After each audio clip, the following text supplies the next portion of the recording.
Salam kasih Kristus menyertai kamu. Kita ada di gerakan membaca Alkitab dalam 365 hari dari Gemim Bukit Moria Rike Manado. Jadikanlah membaca Alkitab sebagai kebutuhan dalam hidup ini, sebab firman Tuhan katakan manusia hidup bukan hanya dari roti saja, tapi dari setiap firman yang keluar dari mulut Allah. Di hari ke-318 ini, kita akan membaca dari Galatia pasal 1 sampai pasal 3. Sebelum membaca, mari berdoa. Ya Bapa, tuntunlah hamba-Mu dalam membaca firman dari Alkitab, supaya dapat dibaca dari dan di dalam tuntunan kuasa Tuhan. Dan semua yang mengikuti dimanapun mereka berada, biarlah kami dapat mengikuti dalam tuntunan kuasa Tuhan, dan pada akhirnya kami menemukan kehendak Tuhan dan melakukan itu di hidup ini. Ke dalam kuasa-Mu, ya Bapa, hamba serahkan. Dalam nama Tuhan Yesus. Haleluya. Amin. Galatia pasal 1 sampai pasal 3. Demikian dikatakan.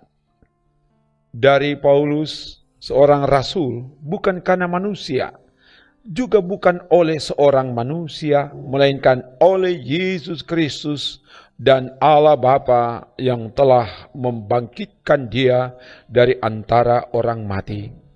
Dan dari semua saudara yang ada bersama-sama dengan aku, kepada jemaat-jemaat di Galatia.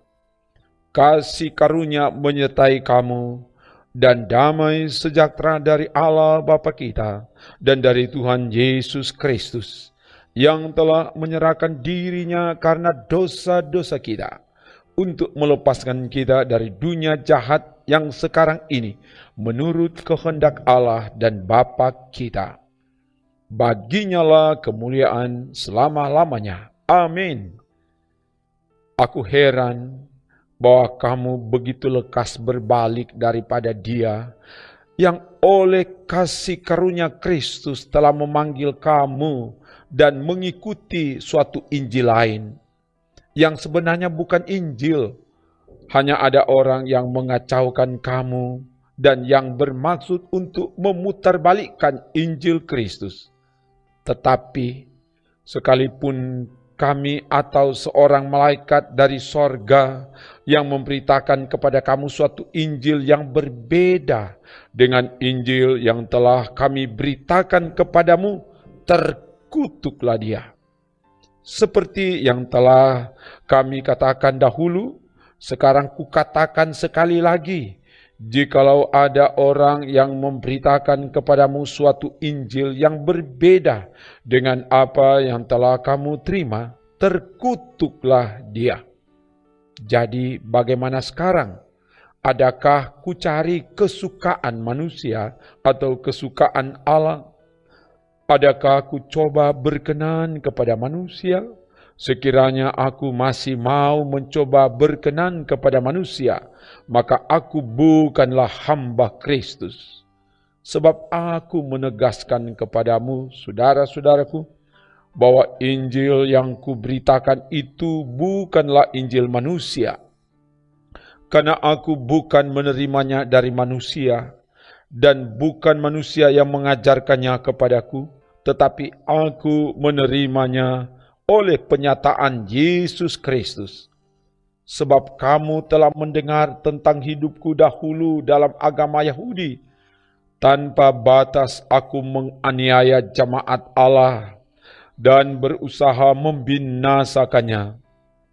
Dan di dalam agama Yahudi aku jauh lebih maju dari banyak teman yang sebaya dengan aku di antara bangsaku, sebagai orang yang sangat rajin memelihara adat istiadat nenek moyangku.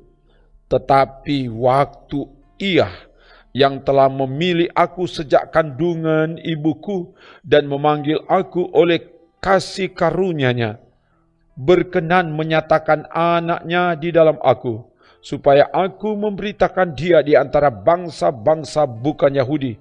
Maka sesaat pun aku tidak minta pertimbangan kepada manusia.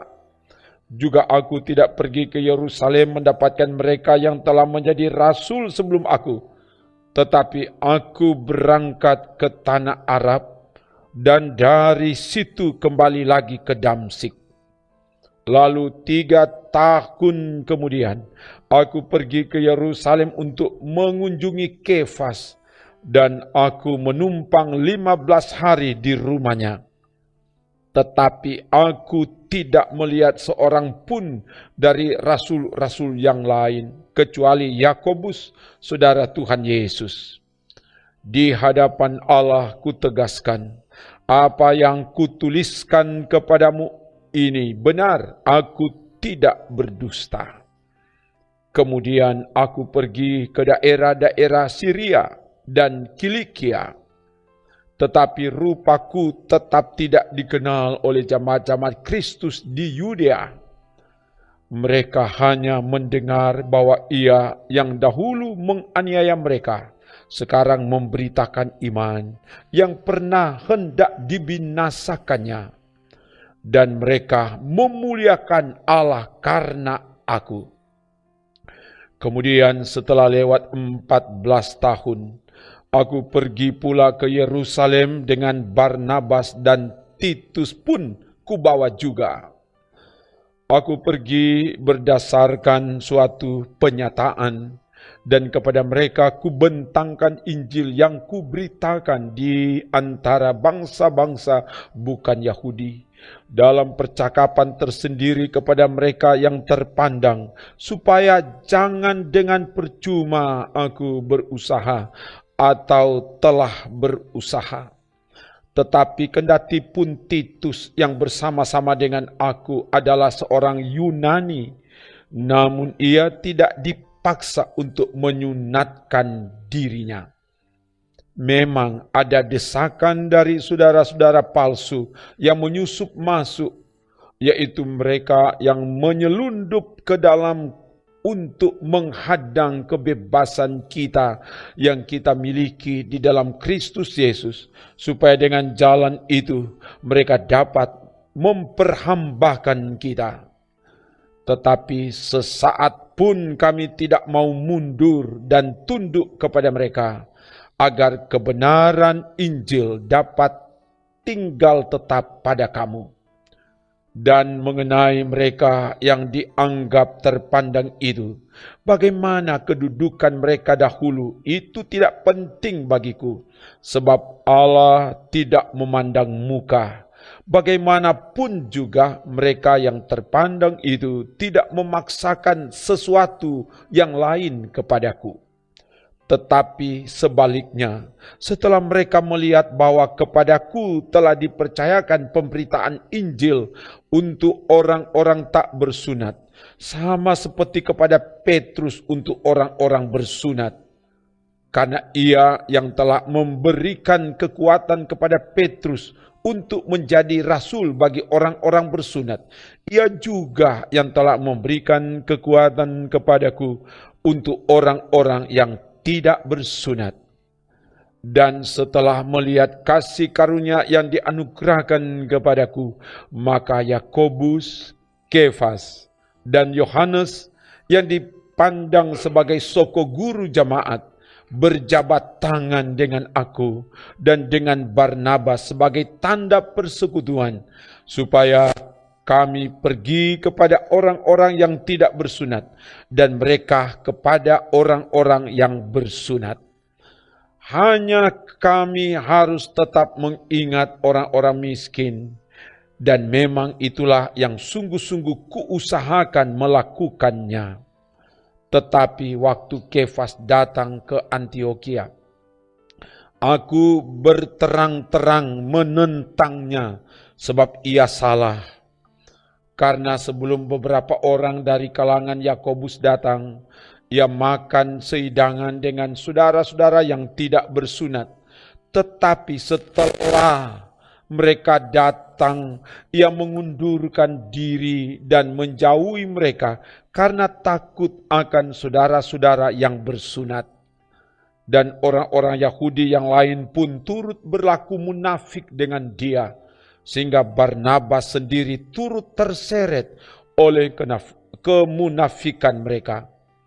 Tetapi waktu kulihat bahwa kelakuan mereka itu tidak sesuai dengan kebenaran Injil, aku berkata kepada Kefas di hadapan mereka semua, jika engkau seorang Yahudi hidup secara kafir dan bukan secara Yahudi, bagaimanakah engkau dapat memaksa saudara-saudara yang tidak bersunat untuk hidup secara Yahudi? Menurut kelahiran kami adalah orang Yahudi dan bukan orang berdosa dari bangsa-bangsa lain. Kamu tahu bahwa tidak seorang pun yang dibenarkan oleh karena melakukan hukum Taurat, tetapi hanya oleh karena iman dalam Kristus Yesus.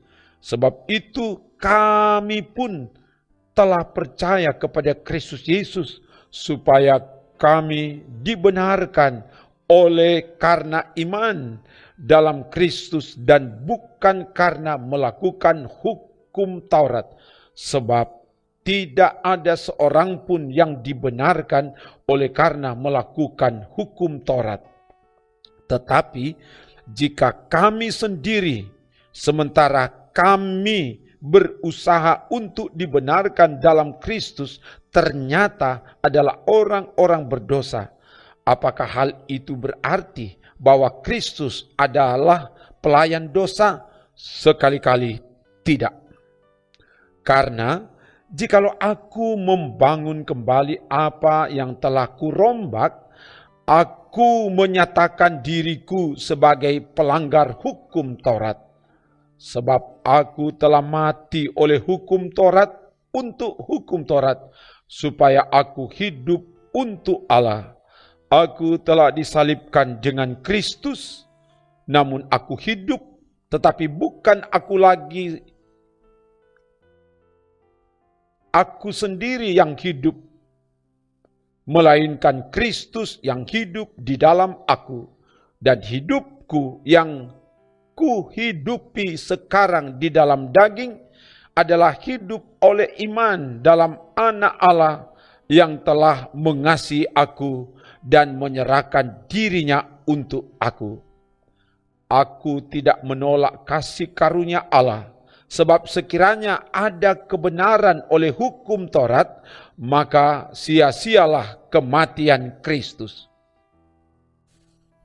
Hai orang-orang Galatia yang bodoh, siapakah yang telah mempesona kamu? Bukankah Yesus Kristus yang disalibkan itu telah dilukiskan dengan terang di depanmu? Hanya ini yang hendak ku ketahui daripada kamu. Adakah kamu telah menerima Roh karena melakukan hukum Taurat atau karena percaya kepada pemberitaan Injil? Adakah kamu sebodoh itu? Kamu telah mulai dengan Roh, maukah kamu sekarang mengakhirinya di dalam daging? Sia-siakah semua yang telah kamu alami sebanyak itu? Masakan sia-sia? Jadi bagaimana sekarang?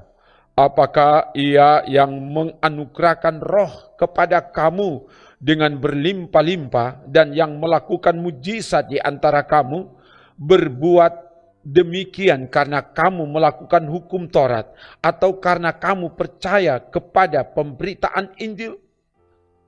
Secara itu jugalah Abraham percaya kepada Allah, maka Allah memperhitungkan hal itu kepadanya sebagai kebenaran. Jadi kamu lihat bahwa mereka yang hidup dari iman, mereka itulah anak-anak Abraham.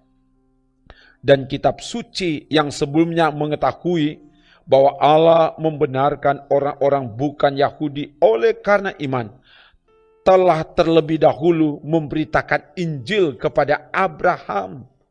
Olehmu segala bangsa akan diberkati. Jadi, mereka yang hidup dari iman, merekalah yang diberkati bersama-sama dengan Abraham yang beriman itu. Karena semua orang yang hidup dari pekerjaan hukum Taurat berada di bawah kutuk, sebab ada tertulis, terkutuklah orang yang tidak setia melakukan segala sesuatu yang tertulis dalam kitab hukum Taurat, dan bahwa tidak ada orang yang dibenarkan di hadapan Allah karena melakukan hukum Taurat adalah jelas, karena orang yang benar akan hidup oleh iman. Tetapi dasar hukum Taurat bukanlah iman, melainkan siapa yang melakukannya akan hidup karenanya.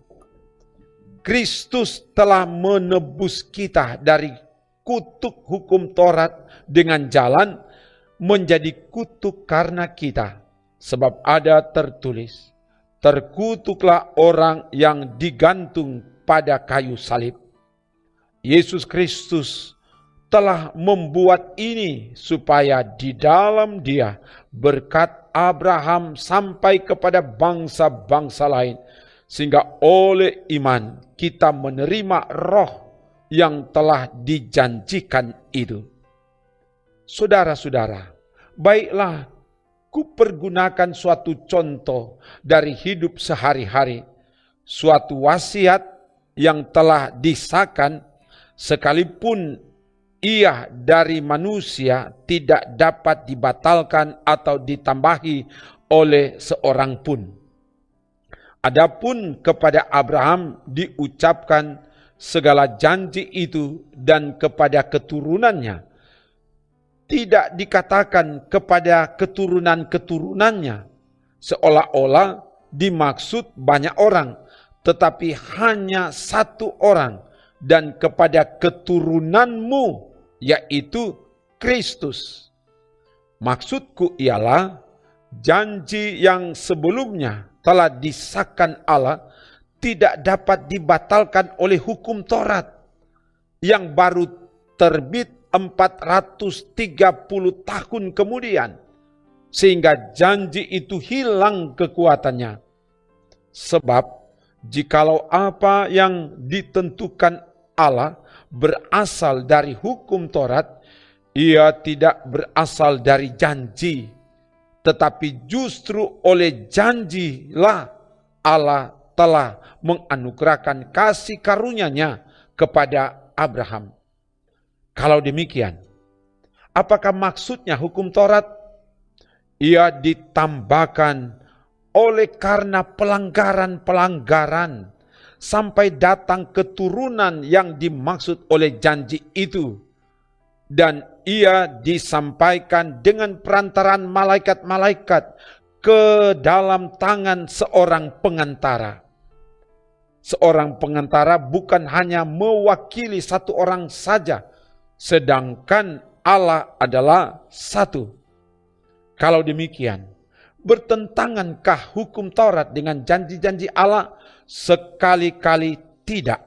Sebab andai kata hukum Taurat diberikan sebagai sesuatu yang dapat menghidupkan, maka memang kebenaran berasal dari hukum Taurat. Tetapi kitab suci telah mengurung segala sesuatu di bawah kekuasaan dosa, supaya oleh karena iman dalam Yesus Kristus, janji itu diberikan kepada mereka yang percaya. Sebelum iman itu datang, kita berada di bawah pengawalan hukum Taurat dan dikurung sampai iman itu telah dinyatakan. Jadi, hukum Taurat adalah penuntun bagi kita sampai Kristus datang, supaya kita dibenarkan karena iman. Sekarang iman itu telah datang, karena itu kita tidak berada lagi di bawah pengawasan penuntun. Sebab kamu semua adalah anak-anak Allah karena iman di dalam Yesus Kristus. Karena kamu semua yang dibaptis dalam Kristus telah mengenakan Kristus. Dalam hal ini tidak ada orang Yahudi atau orang Yunani, tidak ada hamba atau orang merdeka, tidak ada laki-laki atau perempuan, karena kamu semua adalah satu di dalam Kristus Yesus. Dan jikalau kamu adalah milik Kristus, maka kamu juga adalah keturunan Abraham dan berhak menerima janji Allah. Demikian bacaan firman dari Alkitab. Mari berdoa. Ya Bapa, terima kasih atas pertolongan-Mu. Firman-Mu telah dapat dibacakan. Dan biar apa yang dibacakan itu terpatri di loh hati kami. Dan kami menemukan kehendak Tuhan dan melakukan itu di hidup ini. Diberkati semua yang dengan taat tekun setia mengikuti gerakan membaca Alkitab ini. Diberkati tim multimedia, diberkati semua pelayan dan semua jemaat Tuhan. Terpuji nama-Mu Bapa. Ini doa kami dalam nama Tuhan Yesus. Haleluya. Amin. Demikian bacaan firman Tuhan dari Alkitab. Ikutilah terus, sebab firman Tuhan katakan, setiap orang yang kesukaannya merenungkan Taurat Tuhan siang dan malam, apa saja yang diperbuatnya berhasil. Amin. Trims.